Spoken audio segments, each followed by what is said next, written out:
Mano giliausiu įsitikinimu, Lietuvos valdžioje mes turim išdavikus. Išdavikus Lietuvos, kaip idėjos, kaip valstybės. Išdavikus Lietuvos žmonių, aš tą tiesiai ir parašiau, kad išdavikai Lietuvos valdžioje. Sako, jūs taip neturite teisės vadinti jos. Advokatas mano sako, čia yra nuomonė. Nuomonės negalima uždrausti. Aš sakau, nuomonė šitas aukštas ir gražus. Tai pasakyti aš galiu, ar ne? O nuomonė, manau, kad tai yra išdavikas, aš taip negaliu pasakyti.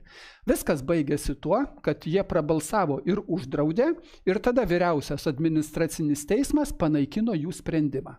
Kai panaikino jų sprendimą, 5 komisijos nariai antrą kartą nusispjovė ant neginčijamo galutinio teismo sprendimo, nusispjovė ant Lietuvos konstitucijos ir balsavo už tai, kad cenzūra privalo būti. Ir tų 5 balsas buvo per menkas, 8-5 mano programa buvo atspausdinta.